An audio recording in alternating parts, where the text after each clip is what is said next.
तो शुरू करते हैं पार्ट 2 कार्यपालिका। कौन सा? कार्यपालिका। तो अपना जो पहला टॉपिक है वो क्या है? कार्यपालिका। देखिए कार्यपालिका क्या होता है? कानूनों को लागू करने वाली जो संस्था होती है उसको हम कार्यपालिका कहते हैं। कानून को लागू करते हैं उसे क्या कहते हैं? कार्यपालिका कहते हैं। और कार्यपालिका किस कानूनों को लागू करता है? जो विधायिका बनाती है। तो देखिए कार्यपालिका हर जगह होता है, कार्यपालिका हर जगह होता है। अगर आपके घर में भी कार्यपालिका होता है, नियम सब बनाते हैं, लागू कौन करता है? आपकी मम्मी करती है या आपके पापा करते हैं। स्कूल में भी आपके मान लीजिए टीचर ने क्या बनाए? नियम बनाए, तो विधायिका हो जाएगा। लेकिन प्रिंसिपल ने उस नियम को लागू किया तो कार्यपालिका कौन हो जाएगा? प्रिंसिपल हो जाएगा। तो बस इतना सा ध्यान देना है कि जो कुछ भी यानी जो कोई भी क्या करे, कानूनों को लागू करे, उसे हम क्या कह सकते हैं? कार्यपालिका कहेंगे। इंग्लिश में इसको एग्जीक्यूटिव बोलते हैं। क्या बोलते हैं? एग्जीक्यूटिव बोलते हैं। जो कि कानूनों को लागू करवाता है, नियम को लागू करवाता है, उसे हम क्या कहते हैं? कार्यपालिका कहते हैं। अब कार्यपालिका के सदस्य कौन कौन होता है भारत के अंदर? तो राष्ट्रपति, यानी कार्यपालिका की जो शक्ति होती है किसमें निहित होती है?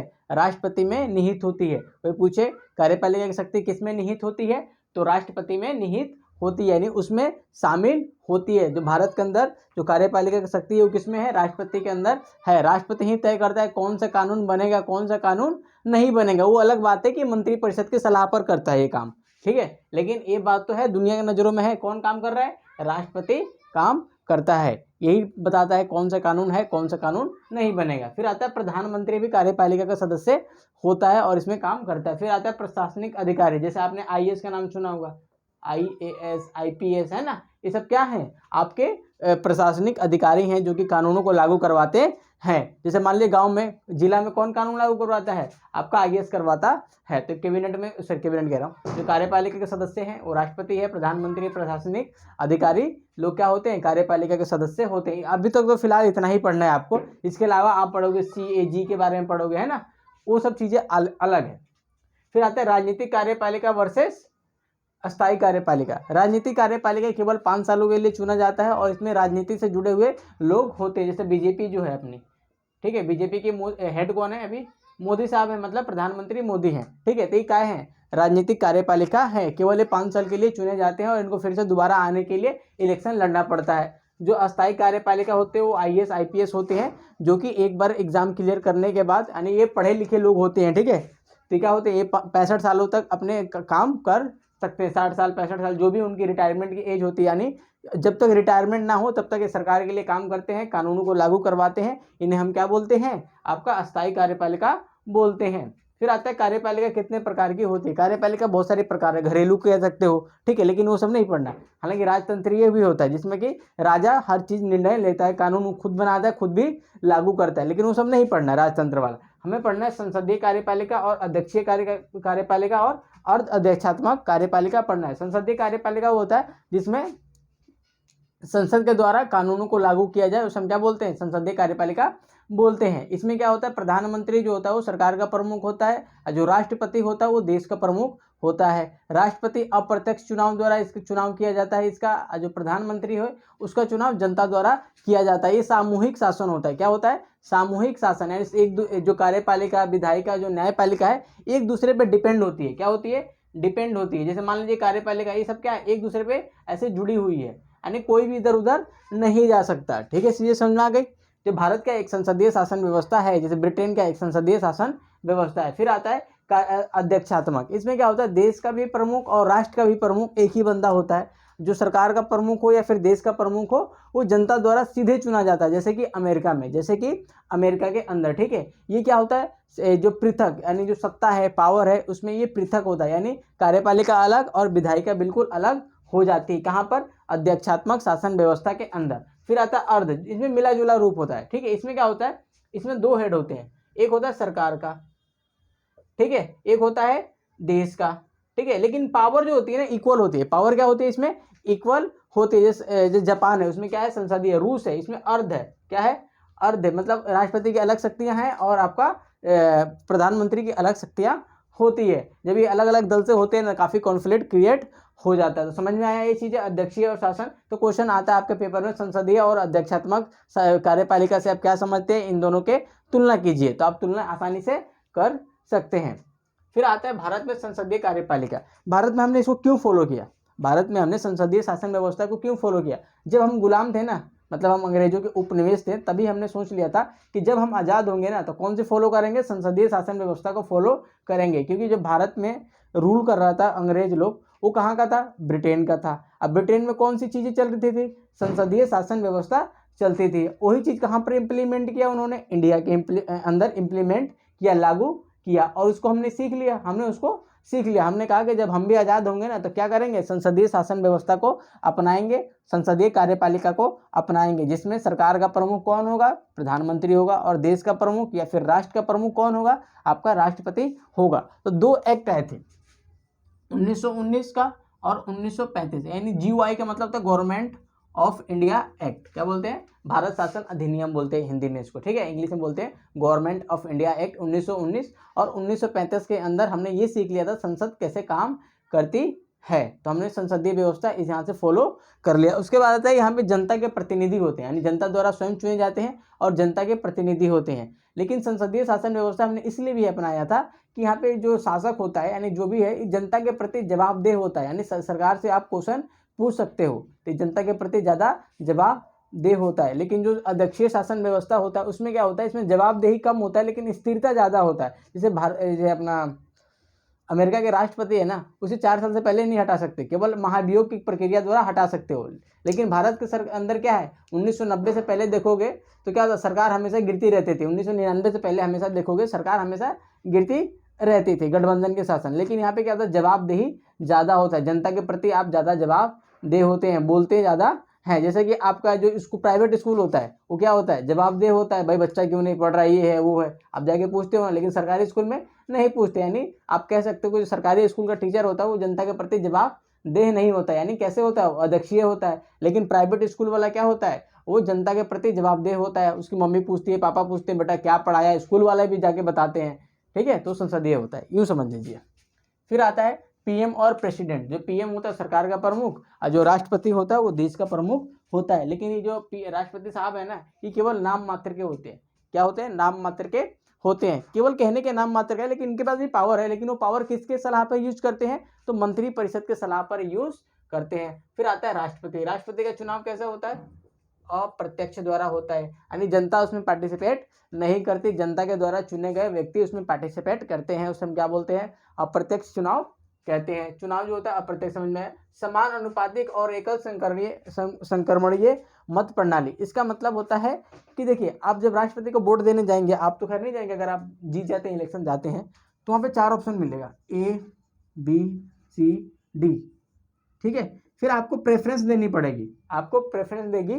जैसे मान लो कि मैं गया, सपोज करो मैं जीत गया, नेता बन गया, मैं गया, तो मैंने इसको 1 नंबर पे रखा, सबको वोट देना है, इसमें क्या है, इसको मैंने 2 पे रखा, इसको 3 पे रखा, 4 पे रखा। मैंने कहा कि मेरा जो सबसे पहले बंदा होगा ना, वो B को मैं चुना। अगर मान लो B हार जाता है तो मैं D को चुनता हूँ, अगर D भी हार जाता है तो मेरा बंदा 3 होगा, चौथे पे मैं इसको चुनता हूँ। दूसरा बंदा गया, आप गए, आपने कहा मैं इसको 1 दूंगा, इसको 2 दूंगा, इसको 3 दूंगा, इसको 4 दूंगा। तीसरा गया, उसने 1 2 3 4 ऐसे वोट देते रहते हैं। ये जब तक चलता है जब तक बहुमत ना मिल जाए, बहुमत मिलने तक। अब बहुमत का फॉर्मूला क्या होता है, 50% + 1, जब तक मतलब वोट नहीं मिल जाते तब तक राष्ट्रपति कोई नहीं बन सकता। इसी को बोलते हैं एकल क्या बोलते हैं भाई, संक्रमणीय मत प्रणाली बोलते हैं। फिर आता है महाभियोग। क्या आता है, महाभियोग। जब राष्ट्रपति को हटाया जाता है ना अपने पद से, संसद हटाती है राष्ट्रपति को, तो हम क्या बोलते हैं, महाभियोग बोलते हैं। राष्ट्रपति को संसद कब हटाती है, जब वो संविधान के खिलाफ हो, जब वो संविधान के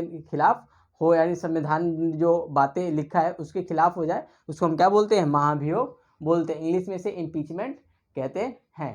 समझ में आ गया। राष्ट्रपति को कौन हटाता है, तो संसद हटाती है। राष्ट्रपति की नियुक्ति कौन करता है, शपथ कौन दिलवाता है, तो आपका सुप्रीम कोर्ट का जज आपका शपथ दिलवाता है। किसको, राष्ट्रपति को। फिर आता है मंत्री परिषद के सलाह पर ये काम करता है। राष्ट्रपति किसके सलाह पर काम करता है, मंत्री परिषद के सलाह पर काम करता है। जैसे देखिए ना, अपने क्लास में क्या करते हो आप लोग, मॉनिटर बनवा देते हो, और आप आपका दोस्त मान लो मॉनिटर बन गया, आप क्या करते हो, आप जो कहते हो वही बेचारा मॉनिटर करता है। वैसे ही राष्ट्रपति केवल क्या होता है, नाम मात्र का होता है, असली पावर किसके हाथ में, प्रधानमंत्री। या प्रधानमंत्री क्या होता है, मंत्री परिषद का हेड होता है, और उसी के नाम पर सारे काम चलते रहते हैं। फिर आता है कार्यपालिका का प्रधान होता है। राष्ट्रपति क्या होता है, कार्यपालिका का प्रधान होता है, लेकिन आखिरी में तो इसके पास पावर होती है हाँ और ना कहने की। फिर आता है इसके पास शक्तियाँ भी, इसके पास कुछ शक्तियाँ, तो विधायिक शक्तियाँ हैं। विधायिक शक्तियाँ मतलब कानून वगैरह भी बना सकता है। जैसे मान लो कि लोकसभा जब अपने सत्र में नहीं होता है तो आर्टिकल 1 to 3 के माध्यम से ये अध्यादेश जारी कर सकता है। अध्यादेश जारी करने का मतलब कि भाई इस देश को इस कानून की ज़रूरत है, लेकिन जो संसद है वो अपने सत्र में नहीं है, इसीलिए मैं एक अध्यादेश लाता हूँ, मैं एक आदेश देता हूँ कि जब तक संसद नहीं है तब तक आप क्या करो, इस कानून को फॉलो करो। जब संसद बैठती है तो उस कानून को देखती है, कानून सही लगता है तो उसको पास कर देती है, नहीं सही लगता है तो उसको रद्द कर देती है। ठीक है, फिर आता है कानूनी है। ये राष्ट्रपति जो होता है वो सलाह भी दे सकता है, सलाह ले भी सकता है। आर्टिकल 143 पढ़ सकते हो, है ना। आपात शक्ति, और देश में 3 प्रकार के आपातकाल लगाए जाते हैं। एक होता है राष्ट्रीय आपातकाल, एक होता है क्या बोलते हैं इमरजेंसी, जिसको हम राष्ट्रीय आपातकाल कहते हैं, एक होता है आपातकालीन जो वित्तीय आपातकाल। ठीक है, इस प्रकार के 3 आपातकाल होते हैं। 352, 356, 360, ठीक है, आर्टिकल है। फिर आता है वित्त शक्ति है, तो इसके पास पैसे भी होते हैं, संचित निधि पर इसका अधिकार होता है, अगर ये चाहे तो किसी को पैसे भी दे सकता है, इसको बोलते हैं वित्तीय अधिकार। फिर आता है विवेकाधिकार। विवेकाधिकार का मतलब होता है सरकार, जो राष्ट्रपति है इसके पास इतनी शक्ति है, अगर मान लो किसी को बहुमत नहीं मिलता है, लगता है कि इस पार्टी को बहुमत मिल सकता है, तो उसको अपना पावर दे सकता है, कहता है कि ले भाई तू प्रधानमंत्री बन जा। लेकिन आप प्रधानमंत्री बनने के बाद आपको प्रूफ करना पड़ता है। जैसे सपोज करिए आपकी क्लास में 4-5 बच्चे हैं, क्या है, 4-5 बच्चे हैं, लेकिन पता नहीं चल रहा है कौन बनेगा कौन। आपकी क्लास में क्या है, 4-5 बच्चे हैं और मैम आपकी राष्ट्रपति है, मैम या सर जो है क्या है, राष्ट्रपति है। लेकिन 1 बच्चा, 2 बच्चा, 3 बच्चा, 4 बच्चा, अब इनके किसी के पास बहुमत नहीं है, किसी के पास बहुमत नहीं है। ठीक है, लेकिन मैम को पता है कि ये जो बंदा है ना, ये जो बंदा ये बहुमत दिला सकता है, तो राष्ट्रपति को इतना अधिकार होता है कि उसको लगे कि ये प्रधानमंत्री जो है ना ये बहुमत प्राप्त कर सकता है, तो उसको क्या कर सकता है, ये प्रधानमंत्री बना सकता है। फिर आता है राष्ट्रपति का कुछ विशेषाधिकार होते हैं, तो इसके बाद पीएम जो होता है प्रधानमंत्री, उसको बताता है देश के बारे में, देश में क्या चल रहा है उसको किसको बताता है, ये पीएम को बताता है। कौन बताता है, तो राष्ट्रपति बताता है। अगला आता है विधेयक पर विचार करता है। विधेयक मतलब जो आपका विधायिका है वो कानून बनाने के लिए क्या करेगी, राष्ट्रपति को भेजेगी। राष्ट्रपति उस पर तय करता है कि इसको कानून बनने देना है, यानी अधिनियम बनेगा कि नहीं बनेगा। कौन तय करता है, आपका राष्ट्रपति तय करते हैं। फिर आता है वीटो का प्रयोग। वीटो का मतलब होता है कि मना करना। जैसे मान लो हमारे संविधान में लिखा हुआ है कि अगर जो मंत्रिपरिषद है वो राष्ट्रपति के पास कोई कानून भेजती है, तो राष्ट्रपति चाहे तो उस पर साइन करे या ना करे, उसको चाहे तो वापस कर दे, लेकिन अगर दूसरी बार भेजता है तो राष्ट्रपति को साइन करना पड़ता है। तो राष्ट्रपति इसमें दिमाग लगाता है। राष्ट्रपति का दिमाग लगाता है कि उसको अपने पास रख लेता है, कहता है मैं इसे विचार करूँगा, मेरे पास है, ठीक है, आप टेंशन मत लो। इसी को बोलते हैं पॉकेट वीटो। क्या बोलते हैं, पॉकेट वीटो बोलते हैं। इसको जेबी वीटो भी कहते हैं, ठीक है, जेबी वीटो भी कहते हैं। समझ में आया राष्ट्रपति के बारे में, तो पेपर में आता है राष्ट्रपति के क्या क्या कार्य हैं, ठीक है, तो ये कार्य लिख देना, ठीक है, उसकी शक्तियाँ लिख देना, है ना, ये अपना हो जाएगा। अब देखते हैं भारत के अंदर जो मंत्रिपरिषद और प्रधानमंत्री,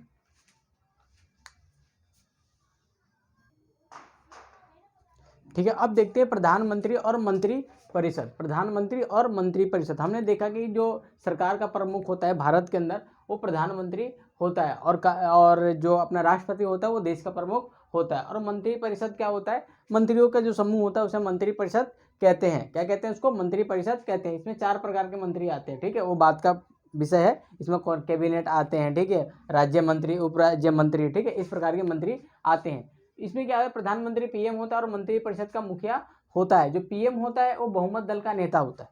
पीएम जो होता है बहुमत दल का नेता होता है। जैसे भारत के अंदर अभी किसकी शासन है, बीजेपी का। किसका है, बीजेपी का, और इसका नेता कौन है, मोदी साहब है। कौन है, मोदी है। तो पीएम क्या होता है कि बहुमत दल का नेता होता है, यानी शासन किसका चल रहा है, बीजेपी का चल रहा है, उसका नेता कौन है, मोदी है, ठीक है।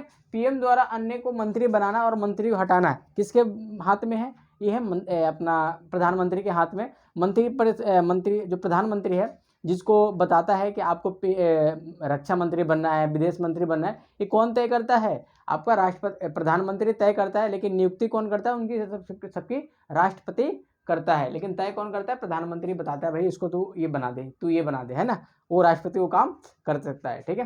फिर आता है मंत्रिपरिषद। जो मंत्रिपरिषद है वो लोकसभा के प्रति सामूहिक रूप से उत्तरदायी होता है। जो रिस्पॉन्सिबिलिटी होता है मंत्रिपरिषद का वो किसके प्रति होता है, लोकसभा के प्रति होता है। और हमने पढ़ा था जो संसद होता है उस संसद 3 बंदों को मिला के बनता है। पहला आता है राष्ट्रपति, क्या आता है, राष्ट्रपति। दूसरा आता है इसमें लोकसभा और तीसरा आता है राज्यसभा। तो कोई पूछे कि जो मंत्रिपरिषद होता है किसके प्रति उत्तरदायी होता है, तो केवल लोकसभा के प्रति उत्तरदायी होता है। इसमें ऑप्शन में संसद भी रहता है, संसद मत करना क्योंकि संसद बहुत बड़ा पार्ट है, इसमें 3 बंदे हैं, केवल आप लोकसभा करना। लेकिन लोकसभा ऑप्शन में ना रहे तो आप संसद कर सकते हो, ठीक है। फिर आता है कि अविश्वास प्रस्ताव पत्र। अविश्वास प्रस्ताव पत्र का मतलब होता है कि आप पूरी जनता को बेवकूफ़ बना रहे थे, लेकिन किसी को आप पता लग गया, किसी को पता लग गया। अब मैं समझाता हूँ कैसे। जैसे किसी ने कहा कि बीजेपी का शासन चल रहा है, किसी ने कहा भाई बीजेपी का शासन चल रहा है, लेकिन आपको सरकार बनाने के लिए क्या चाहिए, बहुमत चाहिए। बहुमत चाहिए यानी 50% +1 सीट चाहिए आपको। क्या चाहिए, सीट। लेकिन कांग्रेस को लगा कि भाई ये जो बीजेपी है ना बेवकूफ़ बना रही है, लोगों को क्या कर रही है, बेवकूफ़ बना रही है, इनके पास सीट वोट है नहीं। तो ये लोग क्या कर सकते हैं, जब संसद चलता है उसमें अविश्वास प्रस्ताव लेकर आते हैं, कहते हैं कि भाई साहब ये जो सरकार चल रही है फर्जीवाड़ा है। ये किसको पता चलता है, राष्ट्रपति को पता चलता है। किसको पता चलता है, राष्ट्रपति को। और जैसे ही राष्ट्रपति को पता चलता है तो राष्ट्रपति कहता है भाई प्रूफ करो, आप प्रूफ करो कि आप हो कि नहीं हो। अगर वो 50% +1 वोट सीट दिखा देता है तो राष्ट्रपति प्रधानमंत्री रहता है, अन्यथा वो हट जाता है। जब ये हटता है तो पूरी मंत्रिपरिषद को भंग कर दिया जाता है, यानी खत्म कर दिया जाता है। तो अविश्वास प्रस्ताव समझ गए क्या होता है, अविश्वास प्रस्ताव क्या होता है, सरकार को हटाना होता है बेसिकली। फिर आता है अगर पीएम मर जाए यानी मृत्यु हो जाए, त्याग पत्र दे दे यानी रिजाइन दे दे, तो पूरी मंत्रिपरिषद भी खत्म हो जाती है। यानी कहते हैं ना हम तो डूबेंगे सनम तुमको भी ले डूबेंगे, यानी पीएम ऐसी होता है, हम तो डूबेंगे और आपको भी ले डूबेंगे। अगर प्रधानमंत्री जिंदा है तो ठीक है, अगर मर गया कल को तो क्या होगा, आपका मंत्रिपरिषद भी खत्म हो जाती है। नेहरू ने कहा था कि जो पीएम होता है वो धुरी होता है। क्या होता है, धुरी होता है, कनेक्टर होता है। एक नदी इधर है, ये नदी है, बीच में क्या है, इधर कौन खड़ा है, प्रेसिडेंट खड़ा है, इधर कौन है, मंत्रिपरिषद है, क्या है, मंत्रिपरिषद है। बीच में कौन है, आपका पीएम है। इसको और इसको जोड़ने का काम कौन करता है, आपका मतलब प्रधानमंत्री करता है। जैसे कि आपको और मेरे को जोड़ने का काम कौन करता है, इंटरनेट करता है। इंटरनेट है तभी तो हम एक दूसरे से जुड़े हुए हैं। तो उसी प्रकार मंत्रिपरिषद और आपका राष्ट्रपति को जोड़ने का काम कौन करता है, प्रधानमंत्री करता है। जैसे कि आपके स्कूल में प्रिंसिपल को और आपकी क्लास को कौन जोड़ता है, आपकी मैडम यानी आपकी क्लास टीचर जोड़ती है। फिर राष्ट्रपति जो होता है ना, पीएम होता है, वो राष्ट्रपति को जानकारी देता है कि साहब देश में ये चल रहा है। उसकी ये संवैधानिक कर्तव्य बनता है कि वो देश की स्थिति को के बारे में वो राष्ट्रपति को समय समय पर बताता रहे। और राष्ट्रपति की भी एक कर्तव्य बनता है कि वो पूछता रहे, ठीक है, वो बंदा बताते रहे और ये पूछता रहे। फिर आता है पीएम की क्या शक्तियाँ होती है, भारत में पीएम है कितना पावरफुल है। तो पीएम मतलब बहुत पावरफुल होता है। ये मंत्रिपरिषद का तो मुखिया होता है। पहली बात तो क्या है, ये मंत्रिपरिषद का मुखिया होता है, हेड होता है। ये लोकसभा का नेतृत्व करता है, लोकसभा जो होती है उसका हेड होता है। क्योंकि जो आपका चुनाव होता है संसदीय व्यवस्था में, आप लोकसभा के लिए इलेक्शन लड़ते हो तो इसका क्या करता है, ये लीडर होता है। क्या होता है, लीडर होता है। ये जनता में काफ़ी लोकप्रिय होता है। जैसे नरेंद्र मोदी हैं, ये जनता में काफ़ी लोकप्रिय हैं। इंदिरा गांधी क्या है, काफ़ी लोकप्रिय थे। नेहरू लोकप्रिय थे, अटल बिहारी वाजपेयी लोकप्रिय थे, है ना। मनमोहन जी उतना लोकप्रिय नहीं थे, लेकिन जनता इनको पहचानती है क्योंकि आखिरकार आपको पेपर में तो इनका नाम लिखना है ना। मीडिया तक पहुंच यानी जो भी आपके संचार माध्यम है, इंटरनेट है, रेडियो है, टेलीविज़न है, उस पर किसकी पहुंच होती है, आपकी प्रधानमंत्री की पहुंच होती है। अभी एक टॉपिक था, उसमें क्या हुआ था कि नरेंद्र मोदी ने कुछ स्पीच दिया था और लोगों ने क्या किया था, इसको ना डिसलाइक करना शुरू कर दिया था।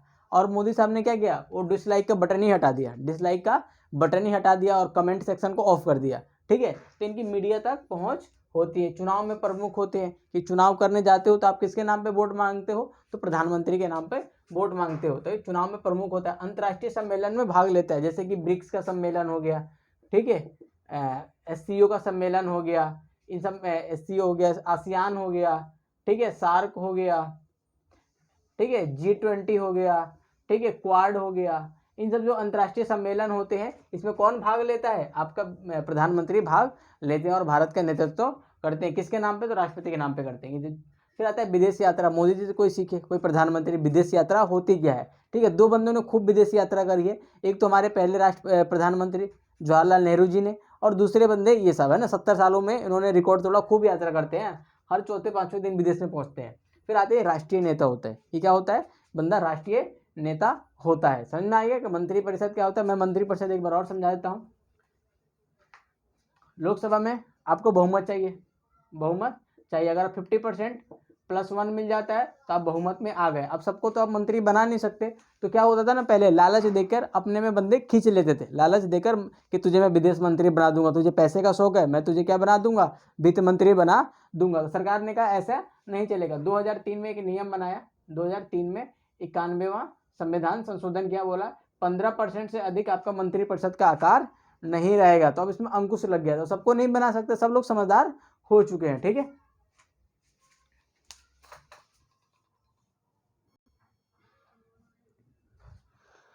तो अब अपन देखते हैं अस्थायी कार्यपालिका और नौकरशाही। नौकरशाही को हम लोक सेवा भी कहते हैं। क्या कहते हैं? लोक सेवा, लोगों की सेवा करना। लेकिन ज़्यादातर जो वर्ड चलता है वो नौकरशाही चलता है। इंग्लिश में इसको ब्यूरोक्रेसी कहते हैं। क्या कहते हैं? ब्यूरोक्रेसी। जो ब्यूरोक्रेसी वर्ड है ना, ये फ्रांस के एक बंदा था, उसने दिया था। उसने बताया था कि ये बहुत खतरनाक बंदे होते हैं, कुछ भी कर सकते हैं, जिनको हम क्या कहते हैं? नागरिक सेवा। क्या कहते हैं? नागरिक सेवा या लोक सेवक कहते हैं। जो नौकरशाह होते हैं या फिर लोक सेवक होते हैं, वो क्या होते हैं? ये तो अस्थायी होते हैं। क्या होते हैं? अस्थायी। अगर एक बार नियुक्ति हो गई ना, आपको कोई नहीं हटाएगा। अगर हटाना है तो आपको न्यायालय हटाएगा, यानी सुप्रीम कोर्ट हटाएगा या फिर हाई कोर्ट हटाएगा। तो अस्थायी होते हैं। जब तक ये रिजाइन नहीं देते हैं, जब तक इनका रिटायरमेंट नहीं होता है, तब तक काम करते हैं। ये प्रशिक्षित होते हैं, इनको बिल्कुल ट्रेन किया जाता है। क्या किया जाता है? ट्रेन को 2 साल की ट्रेनिंग दी जाती है, पूरा भारत को घुमाया जाता है, समस्या को समझाया जाता है, फिर ये लोग काम करते हैं। ये दक्ष होते हैं, मतलब दक्ष का मतलब है काम करने में स्किल्स होते हैं। क्या होता है इनके पास? स्किल्स होता है कि कैसे न्याय व्यवस्था को, कानून को बना के रखना है, कानूनों को लागू कैसे करवाना है। ये प्रगतिशील होते हैं, कुछ ना कुछ एक्सपेरिमेंट करते रहते हैं। तो प्रगतिशील का मतलब होता है नई नई चीज़ों को शासन व्यवस्था में अपनाते रहते हैं, इसीलिए इनको हम क्या कहते हैं? प्रगतिशील है, आगे बढ़ते हैं। ये राजनीतिक तटस्थ होते हैं, मतलब कि राजनीति से उम्मीद की जाती है कि आप राजनीति से दूर रहो। जैसे मान लीजिए एक सिविल सर्वेंट है, मतलब लोक सेवक है, अगर बीजेपी का शासन है ना, तो जो प्रधानमंत्री बोलेगा, यानी जो बीजेपी वाले बोलेंगे वो वही काम करेगा, अपने हिसाब से कोई दिमाग नहीं लगाएगा। सपोज करो बीजेपी हार गई, कांग्रेस आ गई, तो जो कांग्रेस बोलेगी ना वही काम करेगा। ये सरकार को नीति बनाता है और उसे लागू करने में सहायक भूमिका निभाता है। तो इसी क्या होता है? राजनीतिक रूप से दूर रहता है, इसको लेना देना नहीं है। जो सरकार कह रही है उसमें ही अपना काम करता है। ये ना तो हाँ कहता है, ना है तो ना कहता है। ठीक है, इससे उम्मीद की जाती है कि बिल्कुल भाई आप बीच में रहो, न्यूट्रल रहो, एम्पायर की तरह भूमिका निभाओ, किसी के पक्ष मत लो। नियुक्ति इनकी योग्यता के आधार पर होती है। आपको अगर आपको नौकर साहब बनना है तो आपको कम से कम ग्रेजुएशन होना चाहिए, तभी आप नौकर साहब बन सकते हो। इनका निश्चित कार्यकाल होता है, मतलब इनकी जब तक नियुक्ति होती है, यानी 65 साल है तो 65 साल तक अपने पद पर बने रहते हैं। उसके बाद इनकी रिजाइन हो जाता है। इनको हटाना है तो न्यायालय द्वारा हटा सकते हो। ये क्या होते हैं? अस्थायी होते हैं, हमेशा के लिए। ठीक है, फिर आता है कि आरक्षण का प्रावधान है। अगर नौकर साहब बनना है तो इसमें हमारे समाज में कुछ कुरीतियाँ थी हिंदू धर्म के अंदर, तो काफ़ी चीज़ पीछे रह गई। ठीक है, उसके साथ लिंग के आधार पर, यानी महिला और पुरुष के आधार पर हमने भेदभाव किया, तो कुछ लोग पीछे रह गए। जैसे महिलाओं को आरक्षण दिया गया है, अगर महिला है तो बहुत सारे लोग जमाने तक महिलाओं को पढ़ने का अधिकार नहीं था, तो इसीलिए उनको आगे बढ़ाने के लिए समाज में उनको आरक्षण दिया जाता है। तो इसमें दलित हैं, जो हिंदू धर्म के तथाकथित जो जाति व्यवस्था में निचले पायदान पर है, हालांकि जाति व्यवस्था से कुछ नहीं होती, हम सब लोग एक साथ ही खाते हैं ना, ऐसा कुछ नहीं होता है ना। तो दलित लोग हैं, उनको आरक्षण दिया जाता है। आदिवासी हैं, SC ST, जिसको हम ST कहते हैं, इनको क्या दिया जाता है? ये पढ़ लिख कम पाते हैं तो इनको आरक्षण दिया जाता है, ताकि आप भी क्या करें, आप समाज की मुख्य धारा में आ जाए। भारत सरकार ने 2019 में EWS भी बना दिया, इकोनॉमिकल बैकवर्ड क्लासेस बना दिया। फिर OBC है ना, अदर बैकवर्ड कास्ट भी है, कि मतलब दलित भी नहीं है, वो क्या है, आदिवासी भी नहीं है और महिला भी नहीं है, तो OBC हो जाता है। लेकिन EWS क्या होता है कि इन आर्थिक रूप से, यानी पैसों के मामले में थोड़े से पीछे होते हैं, इसीलिए EWS भारत सरकार यानी मोदी सरकार ने बनाया। ठीक है, तो उम्मीद करता हूँ ये चैप्टर पूरा समझ में आ गया। पार्ट 2 था, तो आधे घंटे का वीडियो बनाया, और इसको वीडियो देखने से पहले या तो बुक पढ़े या देखने के बाद। जो इंट्रोडक्शन वाला चैप्टर होता है वो काफ़ी इंपॉर्टेंट होता है। आपको हो सकता है इसका वैल्यू समझ में ना आए, लेकिन जैसे जैसे आप बुक पढ़ोगे ना तो समझ में आएगा। कोई भी बुक ना ऐसे अगर इंटेलिजेंट हो तो कोई बात ही नहीं है। एक बुक को, एक चैप्टर को ना कम से कम 3 बार, एक तो ऐसे रीड कर लो फटाफट, दूसरा है समझ के कोई किसी का ही वीडियो देख के करो। मतलब यूट्यूब बहुत काम का चीज़ है, आप यहाँ से बहुत सारी चीज़ सीख सकते हो। ठीक है, फिर मिलते हैं नेक्स्ट पार्ट के अंदर, मतलब चैप्टर के अंदर, 5वां चैप्टर विधायिका में।